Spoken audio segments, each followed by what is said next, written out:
Hello everyone, welcome in first class. आज आपकी पहली क्लास है। आज की इस क्लास में हम लोग बात करेंगे कि इसका सिलेबस के बारे में हम लोग बात करेंगे। ओके, तो चलिए देखते हैं कि यूजीसी नेट एजुकेशन का सिलेबस क्या है। तो सिलेबस के बारे में बात करने से पहले मैं आपको कुछ चीज़ें बता देना चाहती हूँ कि जो आपका सिलेबस है यूजीसी नेट का, आप फर्स्ट पेपर का भी सिलेबस और सेकंड पेपर का भी सिलेबस सब लोग डाउनलोड करके उसको रखिए। जिन लोगों को नहीं मिल रहा है, अगर है तो अच्छी बात है, और नहीं मिल रहा है आपके पास तो भी कोई बात नहीं है। फिलर फॉर्म का जो ऐप है आप उसमें देखिएगा, आपके सेक्शन में वो चीज़ दिया है। फर्स्ट पेपर का भी सिलेबस है और एजुकेशन का भी आपके पास सिलेबस है। ओके, तो चलिए आज पहले दिन हम लोग देखते हैं कि सिलेबस में आपकी क्या क्या चीज़ें हैं, जो कि क्या आपको पढ़ना है। पहले आपको ये जानना जरूरी है, ओके, कि पढ़ना क्या है।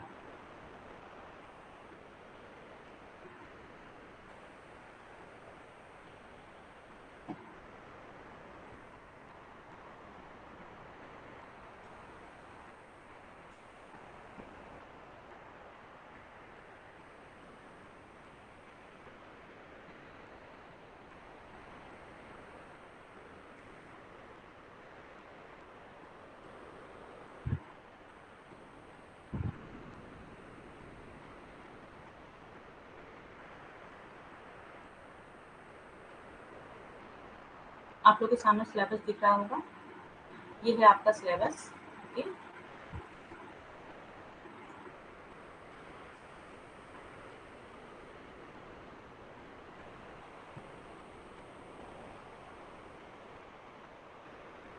तो चलिए एक एक करके हम लोग इसको देखते हैं क्या क्या चीज़ें हैं इसमें आपके सिलेबस में। इसमें आपके ओवरऑल आपकी 10 यूनिट है। ओके, पूरा सिलेबस आपका 10 यूनिट में डिवाइड है। तो एक एक इसको करके हम लोग देखते हैं। पहली जो यूनिट है आपकी, वो आपकी है एजुकेशनल स्टडीज। पहले आपको पढ़ना है पहला यूनिट एजुकेशनल स्टडीज पढ़ना है। यूनिट थोड़ी सी बड़ी है, तो और इसमें क्या क्या चीज़ें पढ़नी है, पहले हम शुरुआत करेंगे फर्स्ट यूनिट से ही शुरुआत करेंगे। Okay, first second third unit ऐसे ही हम लोग एक वे में हम लोग चलेंगे। First unit, second unit, third unit. तो कल से आपको फर्स्ट यूनिट हम स्टार्ट कर देंगे आपका। तो फर्स्ट यूनिट में पहले आप देख लीजिए कि क्या क्या चीज़ें हैं आपकी फर्स्ट यूनिट में। फर्स्ट यूनिट में आपका है कि contribution of Indian school of philosophy. Indian school of जो फिलॉसफी की जो इंडियन स्कूल हैं, इनके बारे में आपको पढ़ना है। और आप में इसमें दिए गए हैं 5 इंडियन स्कूल फिलॉसफी के दिए गए हैं। सांख्य के बारे में पढ़ना है, योगा के बारे में पढ़ना है, वेदांता के बारे में पढ़ना है, बुद्धिज्म के बारे में पढ़ना है, और क्या पढ़ना है, जैनिज्म के बारे में पढ़ना है आपको। Okay, with special reference to Vidya Dayanand Darshan and Islamic traditional towards educational aims and method of acquiring valid knowledge. Okay, इसके बारे में क्या क्या पढ़ना है आपको।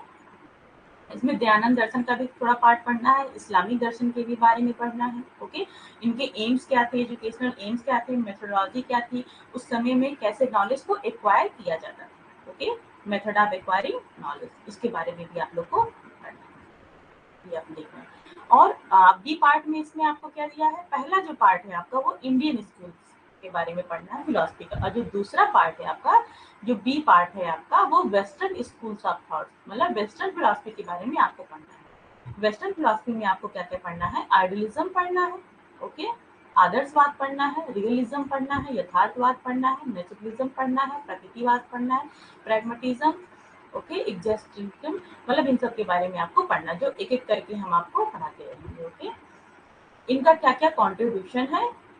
ओके, कि कैसे, मतलब हमको ज्ञान की प्राप्ति कैसे होगी, नॉलेज एंड विजडम, ये हमको पढ़ना है। ठीक है, अब देखिए, अब हम लोग नेक्स्ट पढ़ते हैं पार्ट सी में। पार्ट सी में आपको क्या क्या पढ़ना है, अप्रोचेस पढ़ना है कि सोशियोलॉजी ऑफ एजुकेशन, एजुकेशन की सोशियोलॉजी क्या है। मतलब कि एक आदमी समाज में जो रहता है, जैसे आप हम हैं, आपके आसपास लोग हैं, वो क्या है, वो सोशियोलॉजी, सोशल में रह रहे हैं। ओके, समाज में रह रहे हैं, तो उसमें एजुकेशन का क्या योगदान है, इसी के बारे में इसमें पढ़ना है। इसमें कुछ थ्योरीज वगैरह के बारे में पढ़ना है, कुछ कॉन्सेप्ट के बारे में पढ़ना है आपको। ओके, तो इसके बारे में आपको पार्ट सी में इसके बारे में पढ़ना है कि अगर कोई व्यक्ति सोशल में, समाज में सरवाइव कर रहा है तो वो कैसे सरवाइव कर रहा है, क्या क्या चीजें इसमें होती हैं, ठीक है, क्या क्या स्ट्रक्चर फॉलो होते हैं, इन सब के बारे में आपको पढ़ना है, पार्ट सी में पढ़ना। जैसे कि सिंबॉलिक इंटरेक्शन, सिंबॉलिक इंटरेक्शन का मतलब जब हम सिंबल के द्वारा इंटरेक्शन करते हैं, ठीक है, इन सब थ्योरी, कॉन्फ्लिक्ट थ्योरी, ओके, ये सब मैं आपको बता दूंगी। नेक्स्ट देखिए क्या पढ़ना आपको, कुछ थिंकर्स के बारे में पढ़ना है। जो आपका पार्ट रेडी है वो किसके ऊपर है, थिंकर्स के बारे में। देखिए जितने थिंकर्स इसमें लिखा है उसको तो आपको बहुत अच्छे से पढ़ना है, कुछ अलग से भी थिंकर्स बार बार पूछे जाते हैं, ठीक है। देखिए इस बार आपको क्या कृष्णमूर्ति से आपको क्वेश्चन इस बार ज्यादा आया था, इस पेपर में जो भी पेपर हुआ इसमें बच्चे बता रहे हैं कि कृष्णमूर्ति से ज्यादा क्वेश्चन आया। तो स्वामी विवेकानंद के बारे में, रविंद्रनाथ टैगोर के बारे में, महात्मा गांधी के बारे में, अरबिंदो के बारे में, जे कृष्णमूर्ति के बारे में, पॉल फेरो के बारे में, ठीक है, नेल नोर्डिंग, सावित्रीबाई फुले के बारे में, वुल स्टोन, इनके बारे में भी आपको पढ़ना है, ठीक है। ये लोग क्या है, कुछ इसमें से तो आपके इंडियन है और कुछ इसमें क्या है, वेस्टर्न है।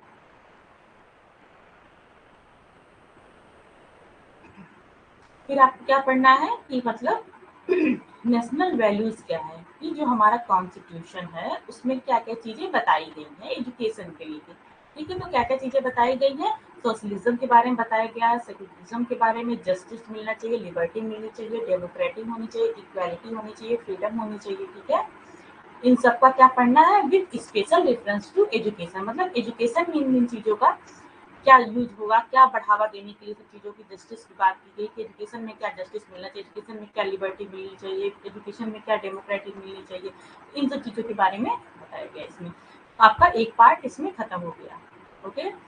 एक जो पहला पहला यूनिट है मैं पढ़ाऊंगी आपको, स्टार्ट करूंगी, इसलिए ये यूनिट थोड़ा सा आपको डीप में मैंने आपको बता दिया है डीप तरीके से, और बाकी यूनिट को बस आप सिंपल वे में ऐसे देख लीजिए। देखिए यूनिट 2 आपकी क्या है, history and policy of economy education. Education की हिस्ट्री क्या है, मतलब कैसे कैसे एजुकेशन में सुधार हुआ, सिंपल सी बात है, ओके। नेक्स्ट क्या है इसका, पॉलिसी, क्या क्या पॉलिसी आई एजुकेशन में, जो हमारा एजुकेशन अभी हम लोग किस ईरा में 2020 में जी रहे हैं, ठीक है। 2020 वाली जो पॉलिसी, न्यू पॉलिसी जो लॉन्च हुई है, ठीक है, तो ये आज जो पॉलिसी आई है इसके पीछे बहुत सारी पॉलिसी थी। आज अगर 2020 पॉलिसी एक मॉडर्न पॉलिसी आई, अपग्रेडेड आई है, तो इसके पीछे बहुत सारी पॉलिसी थी। उन चीजों के बारे में हमको पढ़ना है और 2020 के भी बारे में पढ़ना है, ठीक है। इकोनॉमिक्स ऑफ एजुकेशन, एजुकेशन का अर्थशास्त्र के बारे में भी पढ़ना है, ओके। क्लास में कोई आया है, ज्योति ओझा, ठीक है, वेलकम ज्योति ओझा आपका।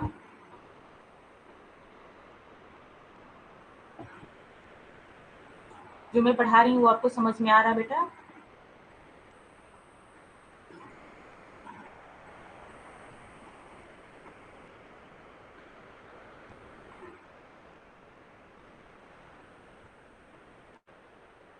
अभी मैं सिलेबस के बारे में आपको बता रही हूँ, आ रहा है समझ में आपको? ओके, थैंक यू ज्योति।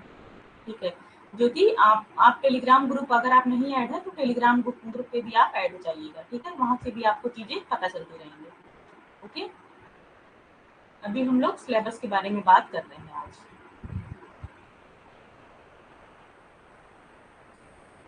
ज्योति आपको कोई भी क्वेश्चन और कुछ भी पूछना है तो आप मुझसे पूछ सकते हैं, ओके।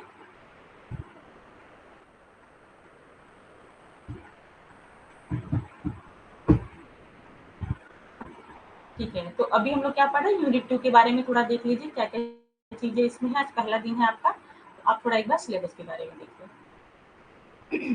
इसमें आपको कुछ पॉलिसीज के बारे में पढ़ना है, जैसे कि आपने क्या है, contribution to teachers education, secondary education commission में क्या है, Kothari education commission, national education policy देखिए 1986 1992, इसके बारे में तो दिया है लेकिन आपको 2020 भी पढ़ना पड़ेगा, ओके। इससे भी क्वेश्चन आते हैं, क्वेश्चन आउट ऑफ सिलेबस बहुत ज्यादा पूछे जा रहे हैं, आपको पता है, इसलिए थोड़ा सा ब्रॉड स्टडी करनी पड़ेगी। National commission on teachers, okay, इसके बारे में पढ़ना है।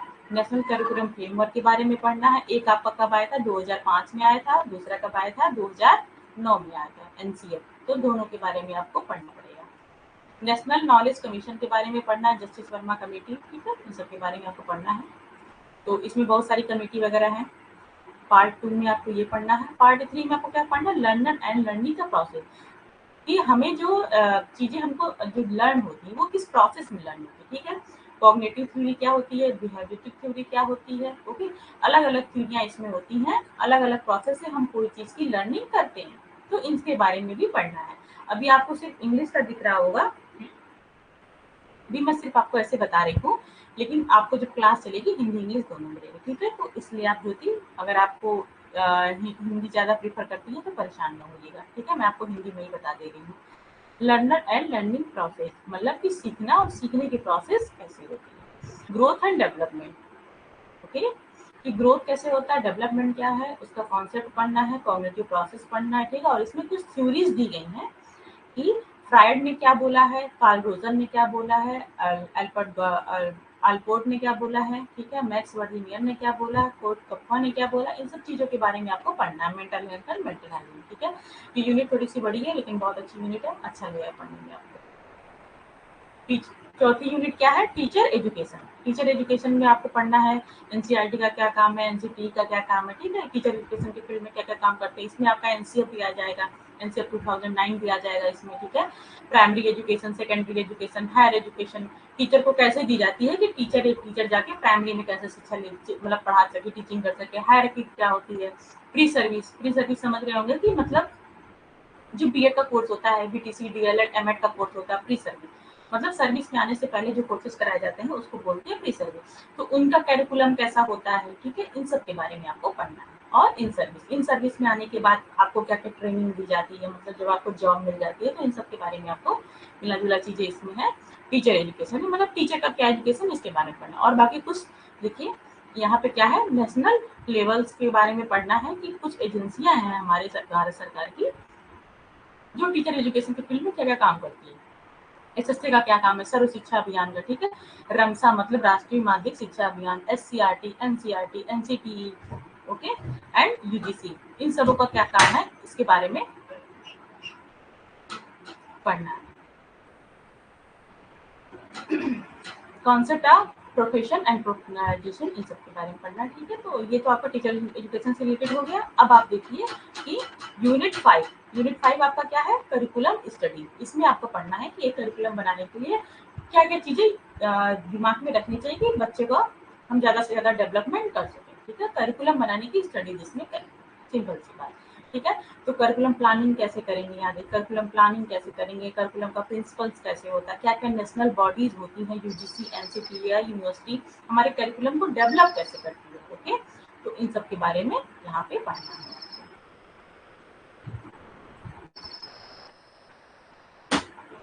नेक्स्ट देखिए क्या है, बी। सेकंड में क्या करना है, कुछ मॉडल्स के बारे में पढ़ना है, जो आपके मॉडल्स बहुत इंपॉर्टेंट है। CIPP मॉडल है आपके, okay? और भी बहुत सारे मॉडल हैं, धीरे धीरे हम लोग सब पढ़ लेंगे, सब आपका कोर्स कंप्लीट हो जाएगा। अब देखिए यूनिट 6 आपका क्या है, यूनिट 6 आपका क्या है, रिसर्च इन एजुकेशन। एजुकेशन में रिसर्च क्या होता है इसके बारे में पढ़ना। आपका ये फर्स्ट पेपर में भी आता है, लेकिन फर्स्ट पेपर में थोड़ा बहुत ज्यादा ब्रॉड आता है, ओके। लेकिन कुछ चीजें जो आपका कुछ चीजें मान लीजिए इसमें 80% सिलेबस आपका फर्स्ट पेपर में काम आएगा, ओके। इसके बारे में पढ़ना। रिसर्च हम लोग थोड़ा सा इसमें ज्यादा टाइम लगता है, रिसर्च में थोड़ा टाइम लेके इसको आराम से पढ़ेंगे, ओके। क्या है मीनिंग्स, क्या है स्कोप, क्या है टाइप्स ऑफ रिसर्च, क्या है प्रोसेस क्या होते हैं रिसर्च के, ठीक है।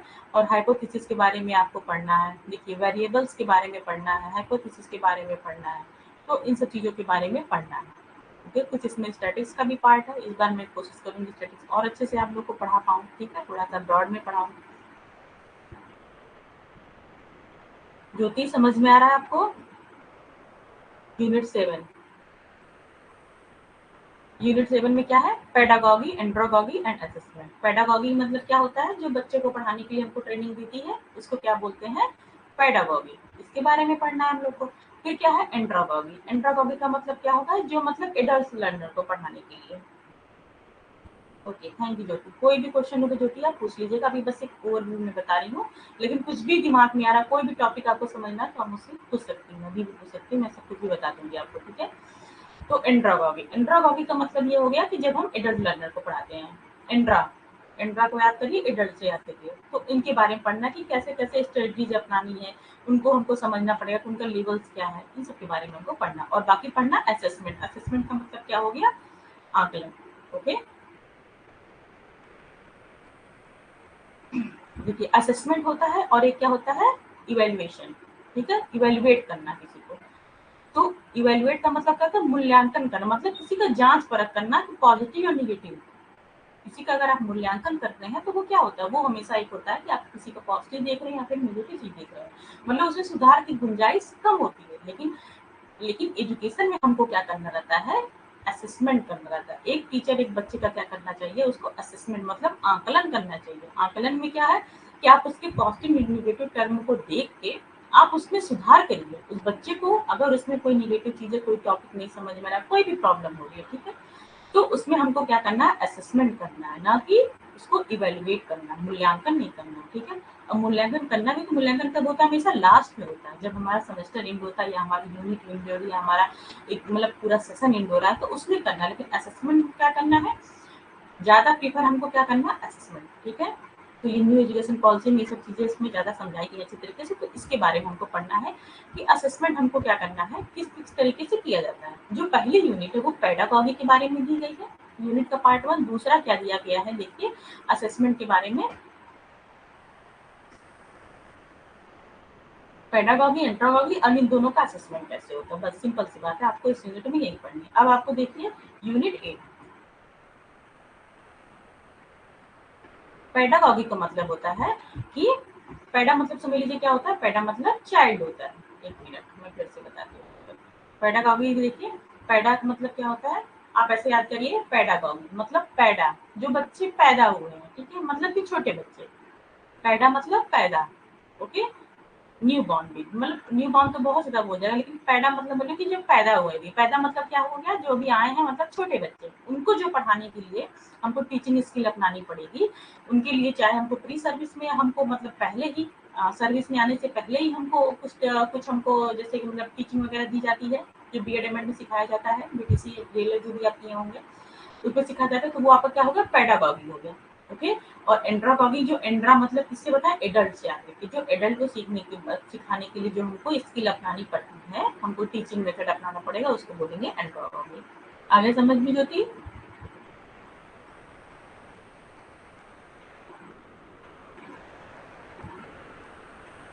ये यूनिट आपका इजी है, तो इसमें कोई दिक्कत नहीं है। पेडागॉगी एंड्रागॉगी और असेसमेंट, उनका असेसमेंट कैसे करते हैं, सिंपल सा। ओके, पेडा मतलब बच्चों को पढ़ाने के लिए जो हमको स्किल अपनानी है, पेडागॉगी। एंड्रागॉगी का मतलब जो हमको एडल्ट के लिए। आई होप समझ में आ गया होगा। ठीक है, आपको समझ में आ गया, थैंक यू। नेक्स्ट देखिए क्या है, यूनिट 8। यूनिट 8 में आपका है टेक्नोलॉजी इन एजुकेशन या technology for education, technology in education, मतलब कि अभी आपको हम शिक्षा देने के लिए जिन चीजों का उपयोग कर रहे हो, इन है ना, ठीक है, उनका क्या है, टेक्नोलॉजी इन एजुकेशन। अभी हम जब आपको पढ़ा रहे हैं, ओके, अभी जब आपको जो पढ़ा रहे हैं, तो इसमें क्या हो रहा है, हम टेक्नोलॉजी का यूज कर रहे हैं ना, आप भी यूज कर रहे हैं, हम भी यूज कर रहे हैं। हमारे पास क्या है, लैपटॉप है, ठीक है, और भी बहुत सारी चीजें हैं उसके साथ, कैमरा वगैरह, ठीक है। तो इसमें क्या टेक्नोलॉजी का यूज हो रहा है, वाईफाई का यूज कर रहे हैं, इंटरनेट का यूज कर रहे हैं, ये क्या, ये टेक्नोलॉजी ही है ना। और आप भी यूज कर रहे हैं, मोबाइल का यूज कर रहे हैं, यानी टेक्नोलॉजी इन एजुकेशन। तो जब हम टेक्नोलॉजी का उपयोग करेंगे एजुकेशन में, तो टेक्नोलॉजी इन एजुकेशन, और क्या होता है, टेक्नोलॉजी फॉर एजुकेशन, मतलब कि एजुकेशन के लिए, आप एजुकेशन लेने के लिए जिन चीजों का उपयोग करें, जिन जिन टेक्नोलॉजी का उपयोग कर रहे हैं, वो आप क्या हो गया, टेक्नोलॉजी फॉर एजुकेशन, मतलब मिला जुला चीजें, इसमें कोई बहुत ज्यादा अंतर नहीं है, ठीक है। क्या है, टेक्नोलॉजी इन एजुकेशन मतलब टेक्नोलॉजी का आप प्रयोग कर रहे हैं, ठीक है। बस सिंपल से चीजें दिखें, चीजों को ज्यादा कॉम्प्लिकेटेड करने की जरूरत नहीं है, जितना सिंपल से वे में अपने दिमाग में आप डाल लेंगे चीजों को, वो चीजें आपको ज्यादा देर तक और ज्यादा क्लियर याद रहेंगी। ओके, अब देखिए कॉन्सेप्ट ऑफ एजुकेशन टेक्नोलॉजी क्या होती है, मतलब शैक्षणिक तकनीकी, हिंदी में इसको बोलते हैं। क्या जो चीजें होती हैं, किन किन चीजों का हम उपयोग करते हैं, बस सिंपल सा चीज है। जैसे ई लर्निंग वगैरह आपने पढ़ा है, एम लर्निंग, ई लर्निंग, कुछ मॉडल्स वगैरह के बारे में बताए गए हैं, देखिए यहाँ पे है ना, कुछ मॉडल्स वगैरह के बारे में, तो इन सब के बारे में पढ़ना, और थोड़ा सा इसमें आपको क्या पढ़ना है, पॉइंट जो वेब का यूज करते हैं हम 2.0, जैसे कि आपने क्या फर्स्ट पेपर में भी आपके हैं 1.0 भी पढ़ना है, 2.0 भी पढ़ना है, 3.0 भी पढ़ना है, 4.0 भी, जो आर्टिफिशियल इंटेलिजेंस आ गई उसके बारे में पढ़ना है, तो बहुत सारी चीजें पढ़ोगे। लेकिन इसमें आपको क्या पढ़ना है 2.0, सिर्फ एक चीज के बारे में पढ़ना है। लेकिन मैं आपको जब पढ़ाऊंगी तो मैं सबके बारे में पढ़ाऊंगी, ठीक है, चारों के बारे में मैं पढ़ाऊंगी आपको, ताकि आपको हो सकता है यहाँ भी पूछा जा सके। भले यहाँ दिया गया की वेब 2.0 यहाँ देख रहे हैं, भले ये दिया गया है, लेकिन कोई बात नहीं, मैं आपको पूरा पढ़ाऊंगी। अब देखिए यूनिट 9 में आपका क्या है, educational management and administration and leadership. Okay, मतलब कि एक जो एजुकेशनल मैनेजमेंट, शैक्षिक प्रबंधन, हम जो अपना एक एजुकेशन का जो चलाते हैं, मतलब कोई भी इंस्टीट्यूट चलाते हैं, तो उसको हम मैनेज कैसे करेंगे, ठीक है, उसको हम मैनेज कैसे करेंगे उसका, और उसको एडमिनिस्ट्रेशन मतलब उसको एडमिन कैसे करेंगे, मतलब चीज़ों को कैसे हैंडल करेंगे, और उसमें हम लीडरशिप कैसे करेंगे, इनके बारे में हमको इस यूनिट में पढ़ना है। सिंपल सा, इसमें कुछ थ्योरी वगैरह है, ठीक है, सबके बारे में हम लोग पढ़ लेंगे। लास्ट आपका सबसे इजी टॉपिक क्या है इसमें, इंक्लूसिव एजुकेशन, जो सबसे इजी टॉपिक है आपको, अगर मैं बोलूँ पूरे यूनिट का, इंक्लूसिव एजुकेशन बहुत इजी है, इसको हम लोग पढ़ लेंगे। इंक्लूसिव एजुकेशन का मतलब क्या होता है, समावेशी शिक्षा। समावेश मतलब जिसका आवेश क्या है, एक ही जैसा, सारे बच्चे, चाहे वो डिसेबल चाइल्ड हो चाहे वो नॉर्मल चाइल्ड हो, वो जब एक साथ शिक्षा ग्रहण करेंगे उसको बोलते हैं समावेशी शिक्षा। आगे समझ में, उसको बोलेंगे इंक्लूसिव एजुकेशन।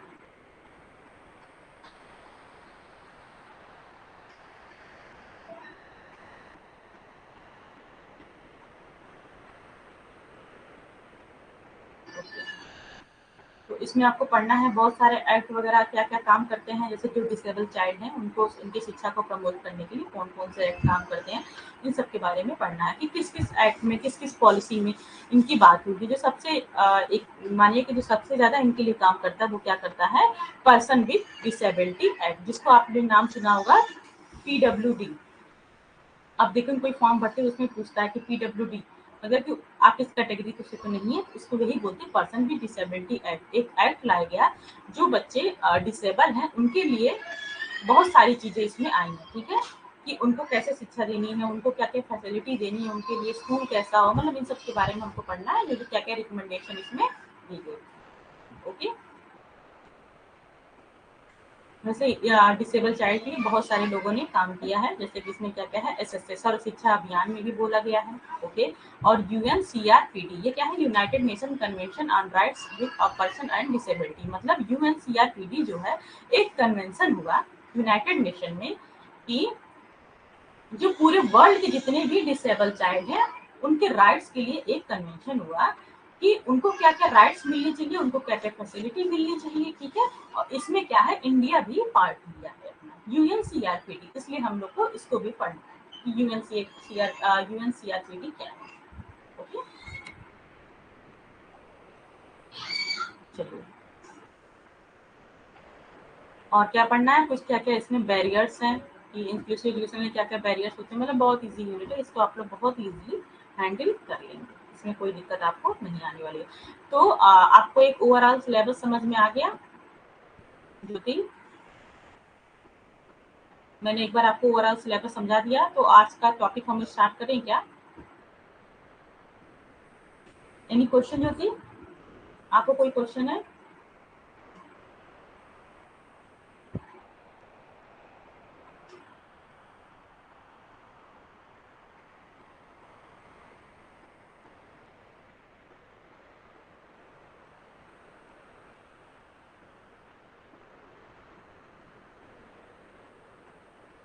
ओके, तो चलिए फर्स्ट यूनिट हम थोड़ा सा पढ़ा देते हैं, क्योंकि अभी पूरी टाइम है, तो एक बार फर्स्ट यूनिट थोड़ा पढ़ा देते हैं आपको। फर्स्ट यूनिट हम लोग स्टार्ट करते हैं।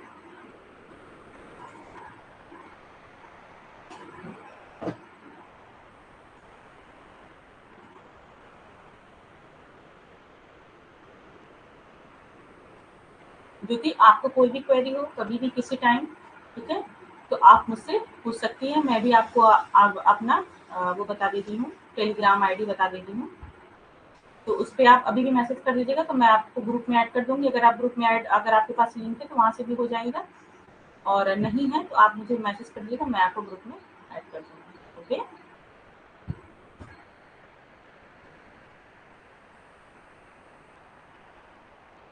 @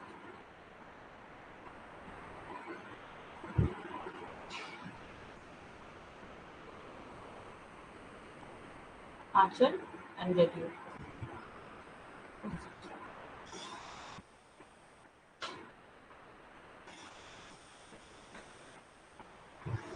ठीक है, ये मेरी आईडी है इंस्टा की, सॉरी इंस्टा की नहीं है, टेलीग्राम की आईडी है आंचल MJTU, @आंचल MJTU। आप मुझे से मैसेज कर दीजिएगा, मैं आपको ग्रुप में ऐड कर दूंगी। और अगर आप फिलर फॉर्म के ग्रुप में होंगी तो उसमें लिंक आते हैं, आप वहाँ से भी हो जाएंगे। ठीक है, अगर व्हाट्सएप ग्रुप में आप होंगी तो, नहीं तो आप मुझे यहाँ बता दीजिएगा, मैं आपको ऐड कर दूँगी। ठीक है, और जो लोग ये वीडियो बाद में देख रहे हैं वो भी मुझे @आंचल MJTU पे भेज देंगे, तो मैं वहाँ कर दूँगी, ताकि आप लोग को जो भी पेपर्स की, जो भी मतलब क्लास की, जो भी एजुकेशन की क्लास होगी, जो भी आपको PDF है, मतलब कोई भी क्वेरी, अगर आपको भी कुछ पूछना है कि मैम ये टॉपिक नहीं समझ में आया, जो भी चीज़ें हैं आपको, आप वहाँ हमको भेज सकते हैं मैसेज। ठीक है, ओके ज्योति।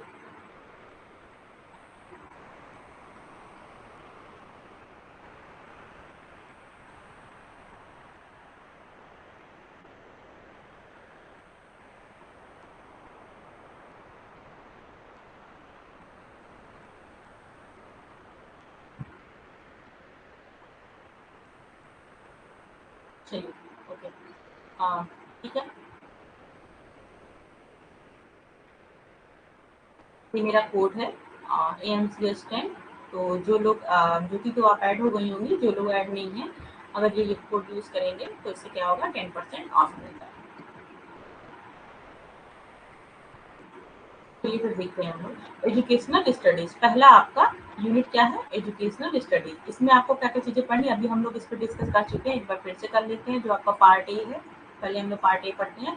इसमें पढ़ना है सांख्य के बारे में पढ़ना, योगा के बारे में पढ़ना, वेदांता के बारे में पढ़ना, बुद्धिज्म एंड जैनिज्म। ठीक है, पहले छोटी छोटी चीजें लेके पढ़ चलते हैं, गर्मी बहुत ज्यादा है ना। तो ये देखते हैं, पहले देखते हैं हम लोग फिलोसफी होती क्या है। सबसे पहले सांख्य योगा वेदांता में पढ़ने से पहले पहले तो हम लोग को ये जानना पड़ेगा ना कि फिलॉसफी होती क्या, तभी तो समझ में आएगा कि सांख्य फिलॉसफी क्या है। ठीक है, तो फिलॉसफी जो होती है ये क्या होता है, इसको हिंदी में बोलते हैं दर्शन। फिलॉसफी को क्या बोलते हैं हिंदी में, दर्शन।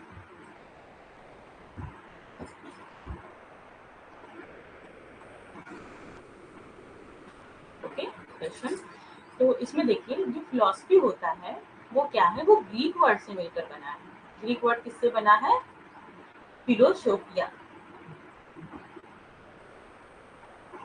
देखिए, हम आपको वो भेज देंगे, इसका हम आपको PDF भेज देंगे। आपको PDF कहाँ मिलेगा, ऐप पर ही मिलेगा PDF। लेकिन एक बात ध्यान रखिए ज्योति, कि PDF आपको तो मैं भेज दूंगी, पर PDF के भरोसे बिल्कुल मत लीजिएगा। ठीक है, आपको क्या करना है, अपना नोट्स बनाना। अभी क्या है, अभी आपके पास मतलब क्या है, देखिए तो नियर अबाउट आपका 5 मंथ का टाइम है। आप अच्छे से नोट्स बनाइए, बहुत टाइम है, 5 मंथ का टाइम है। हम आपका कोर्स आपका अक्टूबर के लास्ट में खत्म कर देंगे। पूरी कोशिश रहेगी अक्टूबर के लास्ट में खत्म हो जाएगा। अगर अक्टूबर के लास्ट में नहीं भी खत्म होता है तो नवंबर के फर्स्ट वीक में 100% आपका कोर्स मैं खत्म कर दूंगी आपका। और उसके बाद आपका 1 महीने पूरा, सिर्फ और सिर्फ 1 डेढ़ महीने जो भी टाइम रहेगा एग्जाम में, सिर्फ सिर्फ आपका PYQ ही चलेगा। ओके, तो अच्छा क्या रहेगा, आप अपना नोट करें, और नोट्स अपना अभी से बनाना शुरू करें। आप देख रहे हैं कि जो पेपर आ रहा है ना, जिन जो बच्चे एग्जाम दिए हैं, आप उनसे पूछिएगा, ज्योति आप एग्जाम दिए तो खुद जान रही होंगी कि पेपर का जो लेवल है ना वो कितना हार्ड आ रहा है। ठीक है, आप पूरा पढ़ लिए, मैं पढ़ा दी, उसका कोई मतलब नहीं। जब तक आप नोट्स बना के रिवीजन उसका नहीं करेंगे, PYQ नहीं लगाएंगे, तब तक आपका क्वेश्चन चीजें क्लियर नहीं हो पाएंगे। ठीक है, तो इसके लिए कि एक बार आपके सुंदर से अच्छी से नोट्स बनाइए। ठीक है, सुंदर सुंदर राइटिंग में अच्छे से नोट्स बनाइए, ताकि देखने में अच्छा लगे। ओके, उसको बना के आप रख लेंगे ना, तो लास्ट टाइम आपको इतना मजा आएगा पढ़ने में कि पूरी मेहनत आपकी सफल हो जाएगी। इसलिए आपको क्या करना है, PDF मैं दूंगी, PDF से आप नोट्स बनाइए, या फिर मेरी क्लासेस देख के नोट्स, जिसको आपको अच्छा लगे, जो भी आपको अच्छा लगे, लेकिन नोट्स जरूर बनाइए। PDF मैं दे दूंगी, लेकिन PDF के भरोसे रहना अच्छी बात नहीं है। ठीक है, आप अपना नोट्स बनाइए और उसको अच्छे से पढ़िए। चलिए, क्या हम लोग देख रहे थे कि किसके दो शब्दों से मिलकर बना है। पहला शब्द क्या होता है, फिलो। फिलो का मतलब क्या होता है, लव होता है। और सोफिया का मतलब क्या होता है, विजडम। मतलब कि विजडम का मतलब होता है नॉलेज। ठीक है, विजडम ऐसे आपको भूल जाएगा कि विजडम क्या होता है। विजडम का मतलब होता है नॉलेज, ज्ञान होता है। ठीक है, ज्ञान। ठीक है, ज्ञान के लिए प्यार क्या है, दर्शन। ठीक है, कोई भी चीज है, जैसे मान लीजिए मेरे पास ये पेन है, ओके, जिस पेन से मैं लिख रही हूँ, तो ये पेन को देखने का नजरिया ना बहुत अलग अलग है। दर्शन के साथ से अच्छे नजरिया इसका बहुत अलग अलग होता है। इसका ज्ञान प्राप्त करने का जो हमारा नजरिया है वो सबके लिए अलग अलग होता है। हर दर्शन इसको अलग तरीके से देखेगा। शांत दर्शन इसको अलग बताएगा, ठीक है, वेदांत अलग बताएगा, और योग में अलग बातें की गई हैं। तो हर दर्शन का अलग अलग बातें इसमें की गई हैं। तो यही है कि ज्ञान के लिए क्या है, जो हमारा प्यार है उसको बोलते हैं philosophy. Okay, love of wisdom या wisdom of. It is commonly held that the word philosophy was first used the Greek philosopher Pythagoras. Pythagoras के द्वारा इसको क्या दिया गया था, खोजा गया था। ये वर्ड दिया गया था, कब दिया गया था, 500 BC। तो ये सब क्वेश्चन आपसे नहीं पूछे जाएंगे, ठीक है, ये तो बस मैं समझाने के लिए आपको क्वेश्चन बता दी हूँ। फिर भी आप इसकी देख लीजिए कि ये शब्द किससे मिलकर बना है। फिलॉसफी शब्द ग्रीक शब्द से मिलकर बना है, फिलोसोफिया से आया। जो फिलो का शब्द होता है प्रेम, और सोफिया का अर्थ क्या होता है, ज्ञान। ज्ञान के लिए प्रेम, उसको बोलते हैं दर्शन, फिलॉसफी। नेक्स्ट देखिए क्या क्या होता है इसमें, क्या क्या कैरेक्टरिस्टिक होते हैं, क्या क्या कैरेक्टर इसमें होते हैं, फिलॉसफी के क्या क्या कैरेक्टर होते हैं। तो philosophy is a search for reality and truth. दर्शन, दर्शन क्या होता है कि सत्य की खोज के लिए जो चीजें की जाती है वो क्या है, वो दर्शन है कि किसी भी चीज की वास्तविकता क्या है। ठीक है, ये पेन है, इसको हम दर्शन की तरह से देखेंगे। मतलब दार्शनिक, दर्शन का मतलब है कि दार्शनिक मतलब सोच विचार करके, सिंपल सी बात है। तो इसका जो सत्य देखेंगे, ये पेन है कि नहीं है, इसका सत्य क्या है, ये कितनी नॉलेज, मतलब क्या क्या इसका यूज है। ठीक है, तो इसमें क्या फिलॉसफी का क्या है, ये कैरेक्टर होता है कि जब हम किसी चीज को दार्शनिक तौर पे देखते हैं तो उसमें क्या करते हैं, उसमें उसकी रियलिटी जानने की कोशिश करते हैं कि इसमें क्या है, वास्तविकता क्या है, और इसका सत्यता इसमें क्या है। ठीक है, तो ये हो गया इसका पहला कैरेक्टर। दूसरा कैरेक्टर देखिए क्या होता है, philosophy is based on inquiry. मतलब कि जो दर्शन होता है वो जिज्ञासा पे आधारित है, मतलब खोज पर आधारित है। जब हम किसी चीज को दार्शनिक तरीके से देखते हैं तो कैसे करते हैं उसको, उसमें चीजों को खोजने की कोशिश करते हैं कि क्या क्या चीजें इसमें होती हैं। ठीक है, philosophy is A dynamic and living force. ये क्या है, ये गतिशील होती है।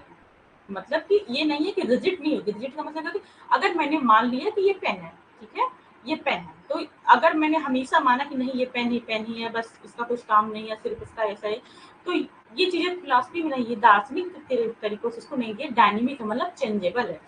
ठीक है, अलग अलग दर्शन आके इसको अलग अलग तरीके से बताएंगे। ठीक है, कोई इसको मानेगा, कोई इसको नहीं मानेगा।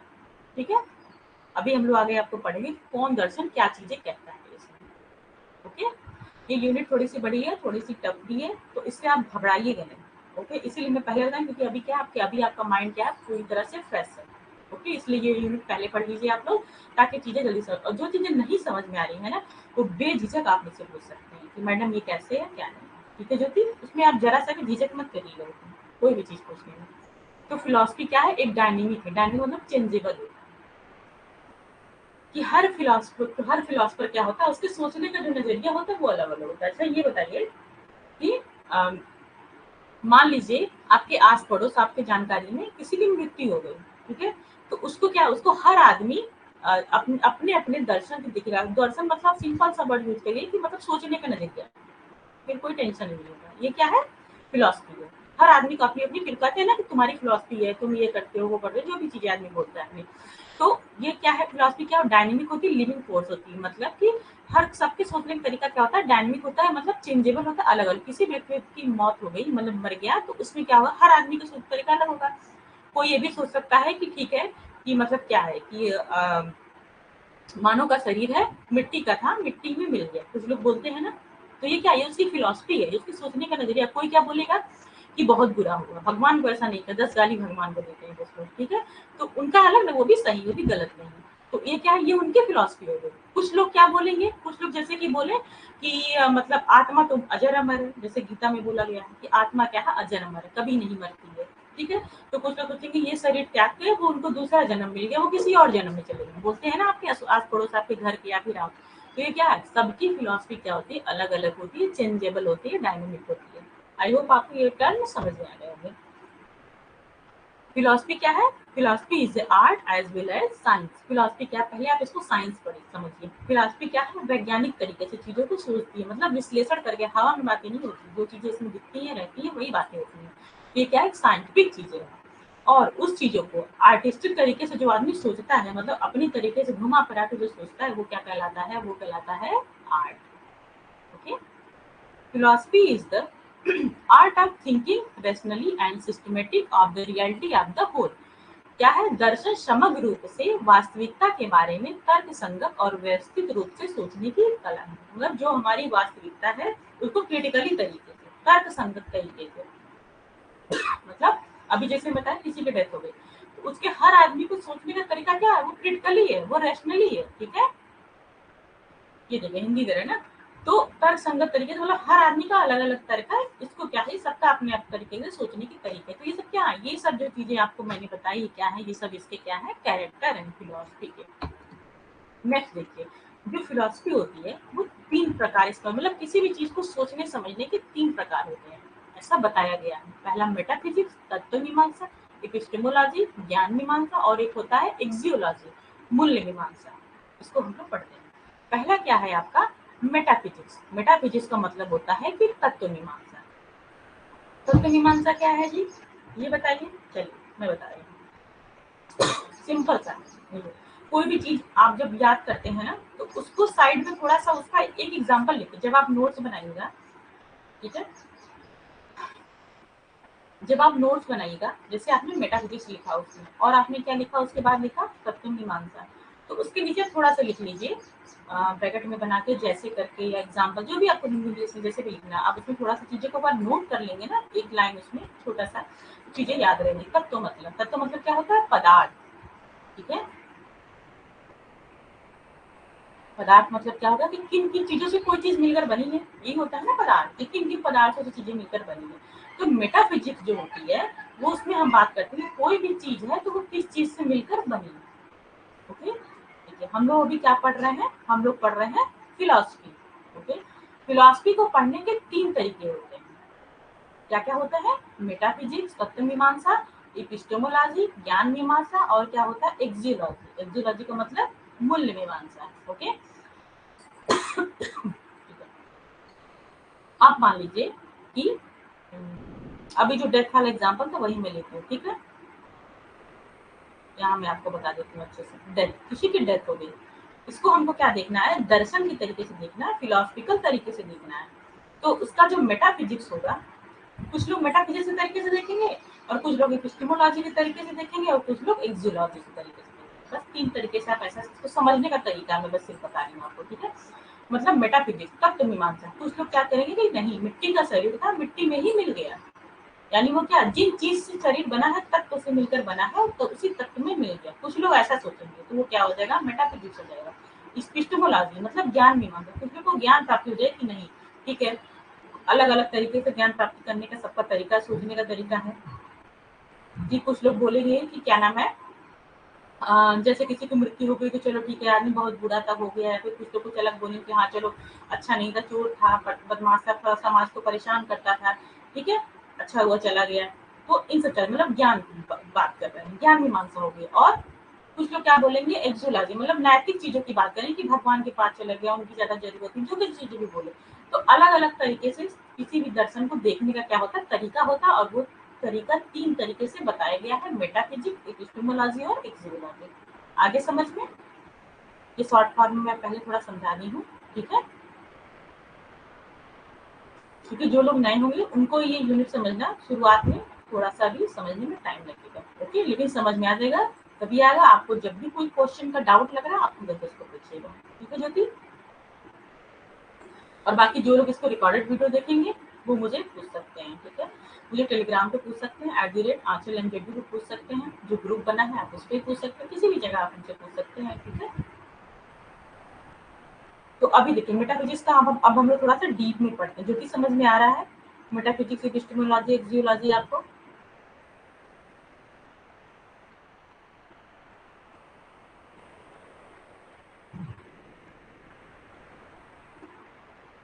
आ रहा है ज्योति समझ में?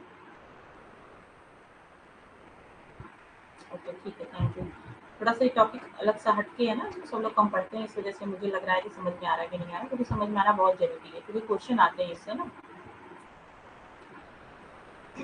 सारे दर्शन में आपको, चाहे वो वेस्टर्न फिलोसफर हो, ज्यादातर वेस्टर्न में काम देगा ये, और इंडियन में भी काम देता है। तो आपको पहले मेटाफिजिक्स, एपिस्टेमोलॉजी, एक्सियोलॉजी, तीन चीजें समझना बहुत जरूरी है। तीन चीजें समझ में आएंगी तो भी आगे के दर्शन आपको समझ में आएंगे। मेटाफिजिक्स में क्या होता है, हम क्या किस चीज की बात करते हैं, रियलिटी की बात करते हैं, तत्व की बात करते हैं। जैसे कि हमने क्या बोला कि ईश्वर है या नहीं है, अगर है तो इस बात को कैसे साबित करेंगे कि दुनिया में किसी भी इंसान के साथ जो कुछ भी घटता है वो अपने आप घटता है या इसका कंट्रोल किसी के पास है। ओके, मेटाफिजिक्स शब्द का सबसे पहले उपयोग किसने किया था? एंड्रोनियस ने किया था। और यह वही व्यक्ति है जो अरस्तु के ग्रंथ का संपादक भी है। अरस्तु का कोई ग्रंथ था, उसको वो संपादक भी किए थे, लेकिन आपको इससे मतलब है कि एंड्रोनियस ने किया था। एंड्रोनियस ने अरस्तु के कुछ दार्शनिक लेखों को मेटाफिजिक्स के नाम से एक अलग स्थान प्रदान किया।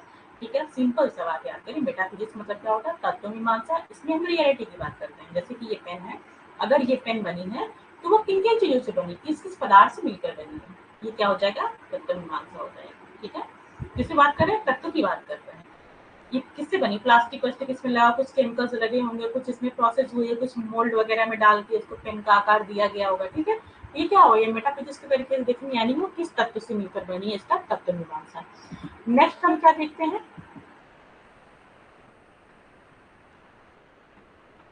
एक मिनट, तो मैं आगे पढ़ा देती हूँ। इंग्लिश पेपर एपिस्टेमोलॉजी मतलब ज्ञान मीमांसा, कि चीजें हमको, कि इसमें क्या मतलब, क्या क्या इससे ज्ञान प्राप्त हो रहा है, किस चीज मतलब इसकी उपयोगिता क्या है। एपिस्टेमोलॉजी में देखेंगे उसको क्या है, इसकी उपयोगिता क्या है, उसके बारे में देखेंगे।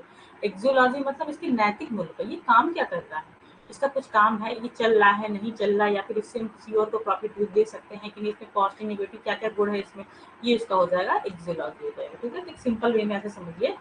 और उसके बाद हम लोग तत्व मीमांसा को थोड़ा सा, मेटाफिजिक्स को थोड़ा डीप में पढ़ते हैं, क्या क्या चीजें और चीजें क्या क्या होती हैं। ठीक है, अभी तो आप ऊपर ऊपर पढ़ेंगे, अब थोड़ा डीप में और भी पढ़िए। इसमें इसमें क्या क्या प्रश्न की हम खोज करते हैं तत्व मीमांसा में।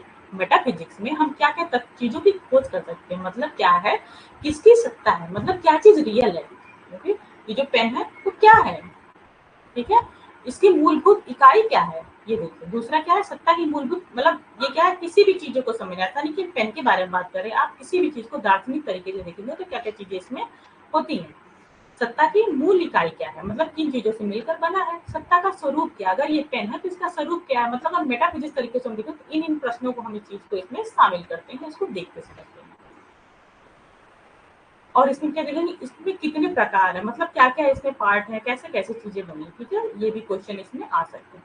और सत्ता की व्याख्या कैसे करते हैं। व्याख्या का मतलब अगर किसी को बताना है पेन के बारे में तो हम कैसे बता पाएंगे। ठीक है, सत्ता की व्याख्या की प्रमुख समस्याएं क्या क्या है, और बाकी इसमें क्या क्या रियलिटी है, क्या क्या समस्याएं आती है इसमें, तो ये सब चीजें किसमें आती है, मेटाफिजिक्स के कुछ प्रश्न होते हैं। ये प्रश्न आपसे नहीं पूछे जाएंगे, सिर्फ आपको समझाने के लिए मैं बता रही हूँ। ओके, कि मेटाफिजिक्स होता क्या, तत्व मीमांसा में क्या क्या चीजों की हम खोज करते हैं। किसी दर्शन को हम मेटाफिजिक्स देखते हैं, किसी दर्शन की हम, तो उसमें क्या क्या चीजों को हम खोज करते हैं। अब देखिए इसमें क्या क्या चीजें होती हैं। मेटाफिजिक्स के कुछ पार्ट होते हैं, उसको हम लोग देखते हैं क्या क्या पार्ट होते हैं। पहला पार्ट क्या होता है, थियोलॉजी। थियोलॉजी में किस चीज की बात होती है, ईश्वर संबंधी ज्ञान तत्व, मतलब इसमें हम क्या करते हैं, ये क्या है, एक दार्शनिक विचारधारा है जिसमें ईश्वर संबंधी प्रश्नों का क्या करते हैं, हम खोज करते हैं। ठीक है, कि अगर ईश्वर है तो वो क्या है, उसकी सत्यता क्या है। ओके, जैसे बोला जाता है ना कि ब्रह्म सत्य जगत मिथ्या, मतलब जो ईश्वर है, जो एक सबसे बड़ी शक्ति है, वही क्या है, एक सत्य है, और बाकी जो हमारा जगत है वो क्या है, मिथ्या है, मतलब एक छलावा एक तरीके से। ओके, ब्रह्म सत्य जगत मिथ्या। ईश्वर संबंधित प्रश्नों को हम मीमांसा तीन प्रकार से की जाती है। क्या किया जाता है, मतलब तीन तरीके के लोग होते हैं। पहला क्या हो जाता है, एकेश्वरवाद, मतलब आप देखिए अपने आसपास कितने सारे लोग हैं जो एकेश्वर, मतलब एक ही भगवान को मानते हैं। जैसे कि मुस्लिम लोग में होता है ना, क्रिश्चियन लोग में भी होता है, बुद्धिज्म में होता है, जैनिज्म में होता है, ये लोग एक मतलब एक है ईश्वरवाद, मतलब जैनिज्म तो और बुद्धिज्म तो नहीं मानता है किसी ईश्वर को, लेकिन वो जो उनके फाउंडर है उनकी पूजा करते हैं। ठीक है, जो बुद्ध धर्म के लोग हैं वो बुद्धिज्म, अरे महात्मा बुद्ध की ज्यादा पूजा करते हैं, तो वो अलग बात है। लेकिन एक लोग को मानते हैं, मेरा ये कहने का मतलब है एकेश्वरवाद, मतलब कि किसी एक को ही अपना भगवान मानना। ठीक है, द्वैत, द्वैतेश्वरवाद, मतलब वेदांत में जब भी आप लोग पढ़ेंगे तो उसमें क्या है कि चीजों को डुअल मतलब दो लोगों को मानते हैं। और अनेकेश्वरवाद मतलब कि जो हिंदू धर्म होता है, हिंदू धर्म में क्या होता है कि बहुत सारे भगवान होते हैं, बहुत सारे लोगों को मानते हैं। तो जो थियोलॉजी होती है ये क्या है आपकी मेटाफिजिक्स की ब्रांच है, ठीक है। मेटाफिजिक्स की ब्रांच में थियोलॉजी होती है। थियोलॉजी में किसकी बात की जाती है, मतलब ईश्वर के बारे में, ईश्वर की खोज करने के बारे में बात की जाती है, तो क्या बोलते हैं थियोलॉजी। ये क्वेश्चन आप में पूछा जा सकता है कि जो भी 4-5 इसके टाइप हैं, 5 टाइप हैं, तो उसको मिलाने के लिए पूछा जा सकता है कि थियोलॉजी में किसकी बात होती है। तो ये चीज ध्यान रखिए, थियोलॉजी में किसकी बात होती है, ये जो दार्शनिक विचारधारा वो ईश्वर की बात करती है। थियो मतलब कि दार्शनिक चीजों में ईश्वर खोजने की बात की जाती है। नेक्स्ट देखिए क्या हो जाता है ओंटोलॉजी। इसमें क्या होता है ओंटोलॉजी में सत्ता शास्त्र इसको बोलते हैं। इसमें क्या होता है, इसमें सब्सटेंस की बात की जाती है, मतलब कोई चीज बना है तो वो किन चीजों से मिलकर बना है, सब्सटेंस की बात की जाती है। इसके अंदर किसी द्रव्य सब्सटेंस को ही सत्य माना जाता है। प्रकृति एवं संसार द्रव्य से मिलकर बना है।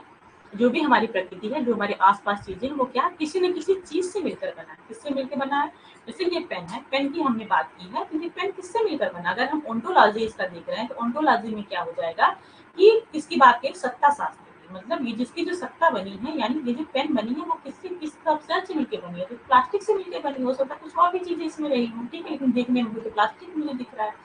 तो वो किससे मिलकर बनी है, प्लास्टिक से मिलकर बनी है। यानी किसी न किसी जो भी चीजें हैं, जो भी संसार है, प्रकृति है हमारे आसपास है, वो किसी न किसी चीज से मिलकर बनी है। उसको क्या बोलते हैं, सब्सटेंस बोलते हैं। तो इसमें देखिए क्या होता है, प्रकृतिवाद के अंदर का द्रव्य को सत्य मानते हैं। और इसके कुछ इसके अनुसार तत्व विज्ञान के कुछ प्रमुख लक्षण क्या क्या होते हैं। इसमें देखिए क्या क्या है कि अ, जो द्रव्य है वही क्या है, मूल सत्य, मतलब किस चीज से मिलकर बना है वही मूल सत्य है। ब्रह्म ऊर्जा से तत्व में परिवर्तन होता है। तत्व विज्ञान का प्रकृतिवाद है, तत्व विज्ञान को भौतिकवाद भी कहते हैं। ये ईश्वर की सत्ता में विश्वास नहीं रखता है, मतलब सब मिला के जो चीजें दिख रही है, जिस चीजों से मिलकर बनी है, सब्सटेंस से मिलकर बनी है, उन्हीं चीजों को ये चीज इसमें मानती है। तो 2 चीजें आपने पढ़ लिया ontology.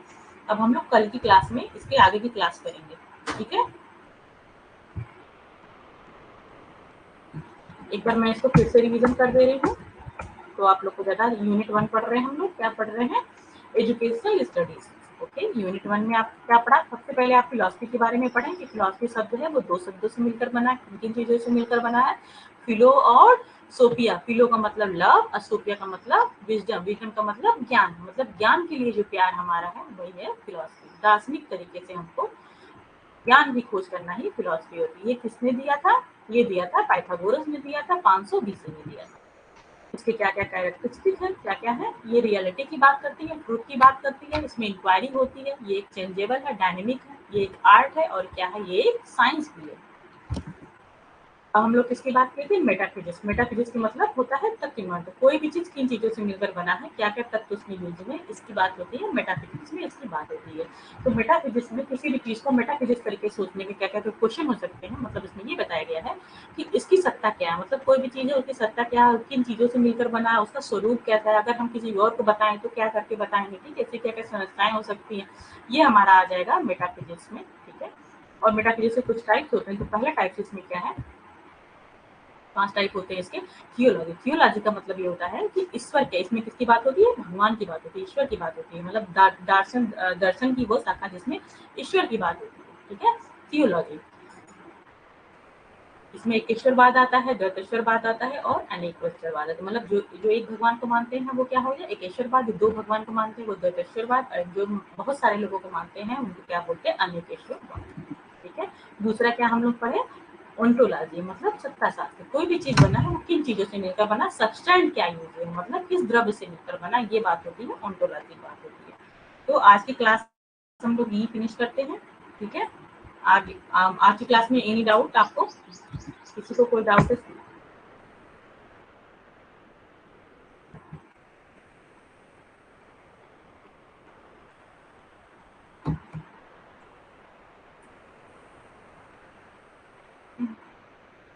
Thank you Jyoti, thank you so much.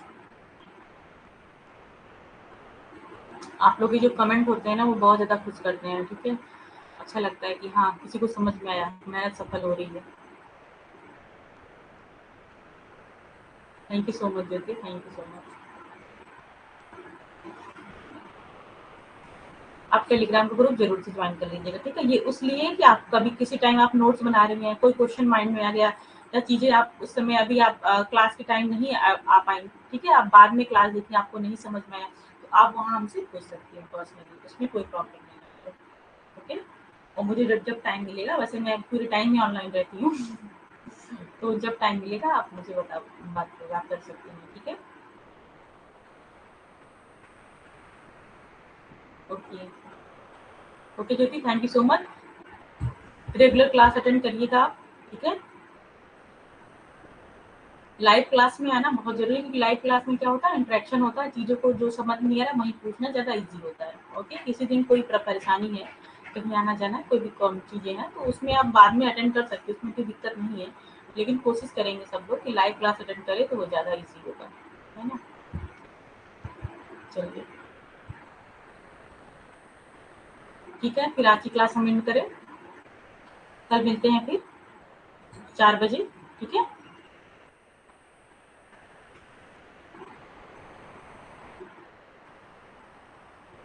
Okay, thank you Jyoti, ठीक है। Okay bye.